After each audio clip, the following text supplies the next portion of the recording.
Thank you so much for joining with CNN Indonesia. Thank you, Punch. It's a great pleasure to be with your audience and with you. So is it poverty also as the main problem that the Indonesian government should be focusing on now? The Indonesian government should be focusing on a number of very important things. The authorities, this country has been very successful in reducing poverty. It's the first time in history where poverty in this country drops below 10%. That's a great success.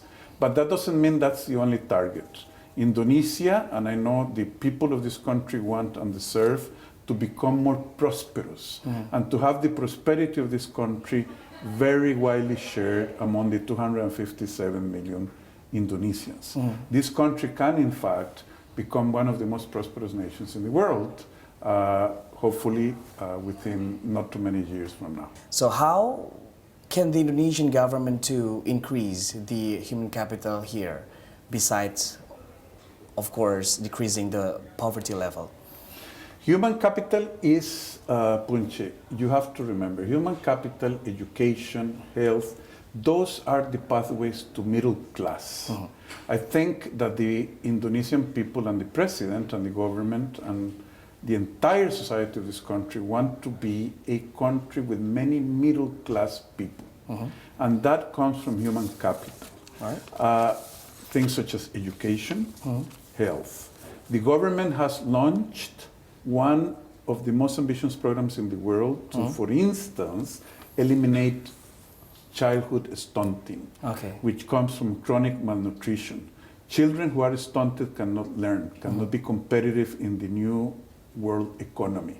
They cannot learn computers, they cannot be productive. So improving education, eliminating stunting, which is already underway. It's our main problem right now, because we're going to lose generation if we have the stunting number keep increasing. The sad fact is that Indonesia has lost many generations in that sense. So that's why we welcome the vigorous effort of the government to have a $12 billion worth of a program over 4 years to reduce stunting dramatically, from 37% of children today to less than 5% in 5-6 years from today. So human capital for this country is super important. All right, so we're talking about the macroeconomy now, about Indonesia. How do you see the last quarter for Indonesia in 2018? How do you see? Is it going to get higher for the quarter PDB, or is it going to be lower? We are projecting a very healthy rate of growth of about 5.2 for 2019 and 5.3 for 2020. Those are good rates of growth, especially when you compare it to other emerging markets. Mostly, for example, Brazil, and Turkey and Argentina, who are actually in recessions. So Indonesia has a very good prospect in terms of growth. The country has low inflation, has very good employment numbers, and the focus of the authorities at the moment, in the immediate short term, is to manage the global volatility that we see in markets, which we think they are doing well. Okay, how about 2019 with trade wars and then the trend of increasing the interest rates, and then the commodities prices is also increasing now? Is it going to be a better year for Indonesia in 2019? We project that 2019 is going to be a good year for Indonesia with 5.2% of growth. That's very decent. It's quite below the government targets. I think that is above all relevant comparators, or most relevant comparators.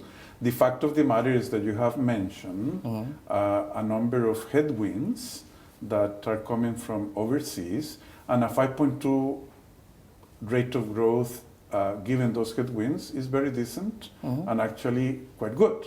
So again, macroeconomic management is good and is yielding a very respectable growth rate for next year in our view. Okay, so you don't see the effects from trade wars and then the potential capital outflow from the interest rate that is also increasing until 2020. But that's a different issue, Punche. The big question in the minds of many people is what's going to happen to the exchange rate.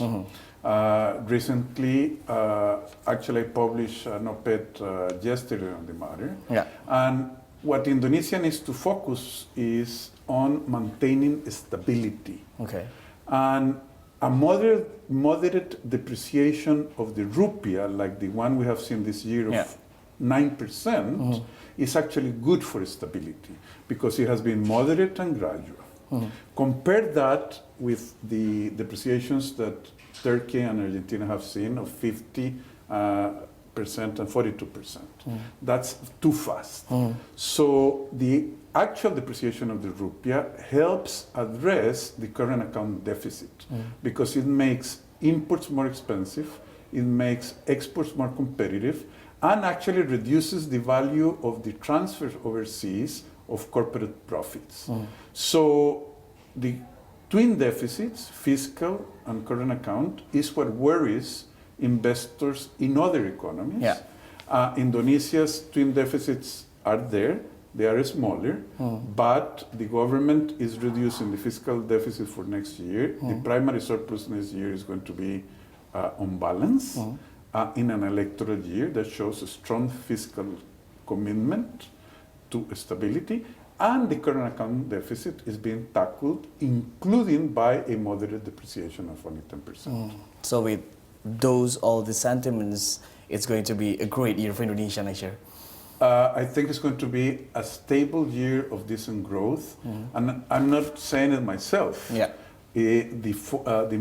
All major credit rating agencies have actually upgraded Indonesia, notwithstanding the headwinds coming from international markets, because we see a very credible macro fiscal framework. Okay, last question, Mr. Chaves, how much is Indonesia debt now to the World Bank at this time, and what is it used for? We have, Papunche, thank you for asking that question, because it's a great opportunity. The World Bank is financing 35 government projects in Indonesia that go from children's stunting, the fight against children's stunting, upgrading of slums where 29 million Indonesians live, to transport, to energy, to conditional cash transfers, and also to to support good policies that the government is implementing. So we have 35 active projects, and those projects have received, or we have committed to give $6.5 billion to finance those projects. Okay. So we have a very ambitious, strong portfolio in this country. We are committing about $2 billion to Indonesia every year. All right, thank you so much, Mr. Chaves. Thank you very much, Papunche. Thank you.